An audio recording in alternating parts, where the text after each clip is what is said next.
মুন্সিগঞ্জের টঙ্গীবাড়ি উপজেলার ঐতিহ্যবাহী দিঘিরপাড় বাজারে ফের ভাঙন দেখা দিয়েছে। বৃহস্পতিবার 11 জুলাই একদিনে ওই বাজারের 60টি দোকান ঘর নদীগর্ভে বিলীন হয়ে গেছে। আরও 2টির আংশিক অংশ ভেঙে গেছে। হুমকির মুখে পড়েছে ওই পুরো বাজারটি।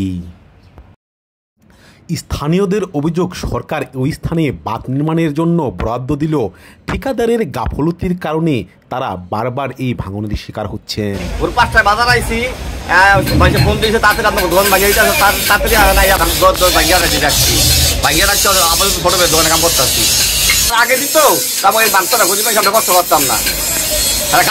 কাম করছে গাবিলুতি করে, গাবিলুতি করে কাম করে না আমাকে এই অবস্থা।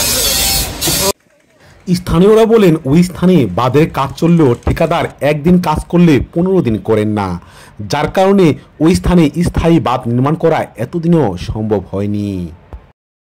সরজমিনে গিয়ে দেখা যায় 200 বছরের পুরানো ঐতিহ্যবাহী দিঘিরপাড় বাজারের কামারপট্টি এলাকায় পদ্মা নদীতে তীব্র ভাঙন চলছে।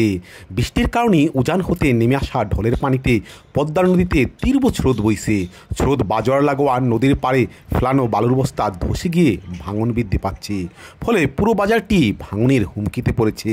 বাজারঘাটের পশ্চিম পাশ থেকে পূর্ব দিকের 100 মিটার এলাকায় ভাঙন চলছে, যা আরও দিন দিন বৃদ্ধি পাচ্ছে।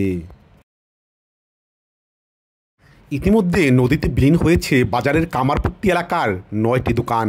ভাঙন অব্যাহত থাকায় ওই কামারপট্টি ও তার পাশের অংশের বেশ কিছু দোকান হুমকির মুখে পড়েছে। ওই সমস্ত দোকান হতে মালামাল সরিয়ে নিচ্ছেন ব্যবসায়ীরা। স্থানীয় লোকজনের সাথে কথা বলে জানা যায়, দীর্ঘ 2 যুগেরও অধিক সময় ধরে টঙ্গীবাড়ি উপজেলার দিঘিরপাড়া ইউনিয়ন সহ পাশের কামারখাড়া, হাসাইল ও পাঁচগাঁও ইউনিয়নের ভাঙন চলছে। ভাঙনে দিঘিরপাড়া ও হাসাইল ইউনিয়নের 90 ভাগ ভূমি ইতিমধ্যে নদীতে বিলীন হয়ে গেছে। গত 5 বছরের ভাঙনে দিঘিরপাড়া ইউনিয়নের দক্ষিণ মূলচর, মিতারা, কান্দাপাড়া, হাইয়ারপাড়ের কয়েকশো বাড়িঘর, মসজিদ, আবাদি জমি বিলীন হয়েছে পদ্মায়। এ সময় দিঘিরপাড়া বাজারটিরও অত্যন্ত 200 মিটার বিলীন হয়েছে। 3 বছর আগে ভাঙন তীব্র ছিল, সে সময় বাজারের পাশ দিয়ে জিও ব্যাগ ফেলা হয়।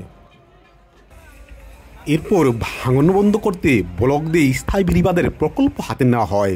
চলতি বছরে বাঁধের কাজ শেষ হওয়ার কথা থাকলেও এখনও বাঁধের দৃশ্যমান কোনো কাজ শুরু হয়নি।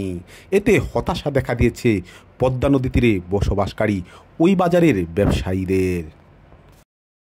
যে অবস্থা দেখতে যাচ্ছেন, নদী হুমচুম গিয়ে আসতে পারি, জীবন মতো ভেঙে দিতে পারে। বস্তা ফেলাইতো বা ফলক ফেলাইতে তাহলে অবস্থা এরকম হইতো না, কিন্তু বাদ তো হইতেছে না। স্থায়ী বাদ হবো শুনতেই আছে, দ্রুত বাদ তো দিতেছে না। আজকে কাজ করে 15 দিন করে না, 15 দিন করে দোকানের অবস্থায় আছে। খোঁজ নিয়ে জানা গেছে, পদ্মার ভাঙন রোধে 2022 সালের মে মাসে লোহজং উপজেলার খড়িয়া থেকে টঙ্গীবাড়ি দিঘিরপাড় বাজার পর্যন্ত পদ্মার বাতিরের 9.10 কিলোমিটার অংশে স্থায়ী বাঁধ নির্মাণ প্রকল্পের কাজ শুরু হয়। এতে ব্যয় ধরা হয়েছে 446 কোটি টাকা। কয়েকটি ঠিকাদারি প্রতিষ্ঠান কয়েকটি ভাগে এই বাঁধের নির্মাণ কাজের দায়িত্ব পায়। তাদের মধ্যে সিগমা ইঞ্জিনিয়ারিংকে দিঘিরপাড় অংশের দায়িত্ব দেওয়া হয়েছে।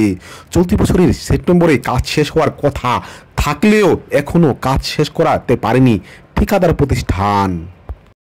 এবছর সেপ্টেম্বর মাসের মধ্যে দিঘিরপাড় অংশে স্থায়ী বাঁধ নির্মাণ করার কথা থাকলেও এখনও একটি ব্লকও ফেলেনি ঠিকাদার। এ বিষয়ে ঠিকাদার প্রতিষ্ঠানের ব্যবস্থাপক মোশাওয়ার হোসেন বলেন, ব্লক তৈরির জন্য যে পরিমাণ জায়গা দরকার ছিল আমরা সময় মতো সেই জায়গা পাইনি, এজন্য কাজ করতে পারিনি।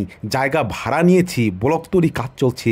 আগামী বছর জুন পর্যন্ত সময় বাড়িয়েছি, সেই সময়ের মধ্যে বাঁধের কাজ শেষ করা হবে। তবে মুন্সিগঞ্জ পানি উন্নয়ন বোর্ডের নির্বাহী প্রকৌশলী তাহিদুল ইসলাম বলেন, বাঁধের স্থায়ী কাজের সময় বাড়ানো হয়নি।